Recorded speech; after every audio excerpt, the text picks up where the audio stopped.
नाही नाही बघा, मला त्याबद्दल बोलायचं, मी व्यापक मुद्द्यावर बोलतोय की या निवडणूक प्रक्रियेमध्ये सामान्य जनतेचा विश्वास असला पाहिजे. मग तुम्ही पेपरवर घ्या, इलेक्ट्रॉनिक पद्धतीने घ्या. आज जगात कुठल्याही देशामध्ये इलेक्ट्रॉनिक पद्धतीनं मतदान घेतलं जात नाही, हे आपल्याला वास्तव आपल्यासमोर आहे. त्याचं कारण असं आहे की इलेक्ट्रॉनिक पद्धतीमध्ये काही पुरावा शिल्लक राहत नाही. एक बटन दाबलं तर सगळे डेटा इरेज होऊ शकतो, त्यामुळे पुरावा नष्ट करणं सोपं असतं. ते पेपर बॅलेटमध्ये शक्य नसतं. 10-10 वर्ष तुम्हाला ते सगळं साठवून ठेवता येतं.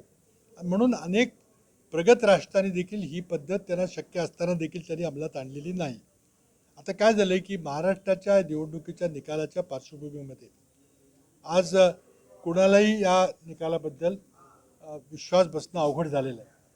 म्हणजे आता जे उमेदवार होते, जे पराभूत झाले, त्यांचा विषय सोडा, पण सर्वसामान्य माणसांना मी काही उदाहरणं दिली की जेव्हा आणीबाणीनंतर इंदिरा गांधींच्या विरोधात जयप्रकाश नारायण यांचं आंदोलन होतं, ते आंदोलन तुमच्यापैकी बऱ्याच जणांनी पाहिलं असेल. त्यावेळेला अगदी स्पष्ट अंदाज आला होता की काहीतरी आपलं चुकलं आहे आणि त्याची शिक्षा आपल्याला जनता देणार आहे, याची जाणीव झाली होती. यावेळेला अशी काहीच जाणीव झाली नाही. प्रत्येकाने आम्ही आता 7-7 निवडणुका लढवलेल्या आहेत. आम्हाला हवा कुठल्या दिशेनं वाहते, आपल्याला काय चालतं ते अंदाज चांगल्या प्रकारे येतो. इतकं अनपेक्षित घडेल असं वाटलं नव्हतं. आणि त्यामुळं माझा काही आक्षेप कुणावर काही नाही आहे. माझा एवढाच प्रश्न इथं आहे की निवडणूक आयोगाची ही जबाबदारी आहे, घटनात्मक जबाबदारी आहे, to conduct free and fair elections. पारदर्शक निवडणुका ज्यामध्ये सामान्य मतदारांचा विश्वास असेल अशी यंत्रणा राबवण्याची जबाबदारी घटनेनं निवडणूक आयोगाला दिलेली आहे. आता दुर्दैवानं निवडणूक आयोग देखील मोदींनी स्वतःच्या इच्छेचे निवडणूक आयुक्त नेमलेले आहेत. आणि त्यामुळं आता मग जबाबदारी पर्यायानं सरकारची आहे. आणि ते सरकारने जर केलं नाही, त्याकरता मी काही उपाय सुचवले, म्हणजे आणखी त्यामध्ये दुसरे उपाय असू शकतील, माझंच करा असं माझं म्हणणं नाही. एक सोपा उपाय आहे की 100% व्हीव्हीपॅटची मोजणी करा. कारण त्या चिठ्ठ्या आहेत, त्या चिठ्ठ्या पडताना आपण सगळ्यांनी बघितलेल्या आहेत. त्या चिठ्ठ्यामध्ये काही हेराफेरी व्हायची शक्यता वाटत नाही, कारण ते बंद आहेत पेट्या. तुम्हाला मोजायला काय बिघडतं आहे? एक 7-8 दिवस लागतील, 15 दिवस लागतील, महिनाभर लागेल. निकाल लागलेला आहे, सरकार स्थापन होणार आहे. परंतु विश्वास जनतेचा बसेल तर तुम्ही 100% व्हीव्हीपॅट मोजले आणि त्याच्यामध्ये आणि इलेक्ट्रॉनिक मशीनमध्ये जो आकडा आला ते जर त्यामध्ये काही फरक सापडला नाही तर तो विश्वास बसेल. पण जर फरक सापडला, मोठ्या प्रमाणात फरक सापडला, तर मग काहीतरी गडबड आहे हे स्पष्ट होईल. आणि म्हणून आज माझा प्रश्न असा आहे की निवडणूक आयोग हे का करत नाही? तुम्हाला काही लपवायचं आहे का? आता जाहीरपणे सांगतो मी की या निवडणुका बॅलेट पेपरच पुढच्या झाल्या पाहिजे. सर्व विधानसभा, लोकसभा, स्थानिक स्वराज्य संस्था, नंतर या प्रक्रियेवर आमचा विश्वास आता राहिलेला नाही. आता तुम्ही 4 वर्षे लांबवल्या निवडणुका आणि 2 महिने लांबवा आणि काही वेळ लागत नाही. यंत्रणा आपली खूप सक्षम आहे, फक्त आदेश द्यायची वेळ आहे. प्रश्न आहे, विश्वासाचा प्रश्न आहे.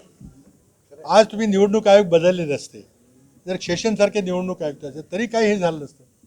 पण तुम्ही मुळातच जेव्हा निवडणूक आयोग बदलले आणि मोदींनी आणि अमित शहा दोघांनी मिळून जेव्हा निवडणूक आयुक्त नेमले, त्या क्षणापासून आमच्या मनात शंका आहे त्या निवडणुका पारदर्शक होणार नाहीत. अगदी आमचे स्वागत त्याचं करतो, त्यांनी जरूर माझ्यावर सुद्धा गुन्हा दाखल करावा, हरकत नाही.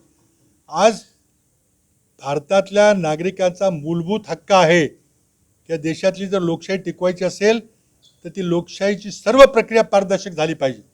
हा माझा मूलभूत अधिकार आहे. मला कारवाई करायची असेल जरूर करा. तर हा कायदेशीर मुद्दा, लिगल मुद्दा आहे.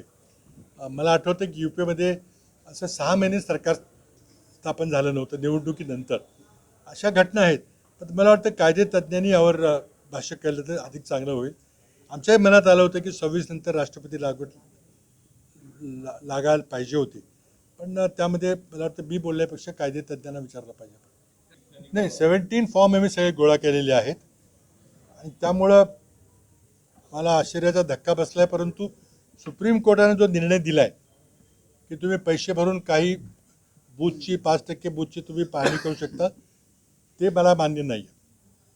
कारण मला जी माहिती आहे की त्यामध्ये ते पेट्या घेणार, त्यातले डेटा इरेज करणार, नंतर मॉक पोल करणार, त्याला काही अर्थ नाही. माझी मागणी आजही आहे की 100% व्हीव्हीपॅटची मोजणी करा. माझा एक व्हिडिओ व्हायरल होतो 2019चा, त्यामध्ये मी स्पष्ट म्हटलेलं आहे हॅकिंगमध्ये आणि त्यामध्ये यंत्रामध्ये काहीतरी गडबड करण्यामध्ये फरक आहे. हॅकिंग म्हणजे काय की निवडणूक झाली, मशीन्स गोडाऊनमध्ये ठेवले, त्या मशीनना आपल्याला बाहेरून काही सिग्नल पाठवून वगैरे त्यामध्ये आकडे बदलता येतात का? तर ते शक्य नाही असं मी त्यावेळेला बोललो होतो, कारण मला माहिती आहे की त्यामध्ये रेडिओ चिप नाही आहे आणि त्यामुळं संदेशाची आदानप्रदान करणे शक्य नाही आहे, म्हणून हॅकिंग होणार नाही. पण मुळातच त्या यंत्रामध्ये काही त्याला सॉफ्टवेअर लँग्वेज वर्म म्हणतात. वर्म हा शब्द आहे की तिथं असा एक गुप्त कोड ठेवला असेल, तर तो आम्हाला माहीत नाही.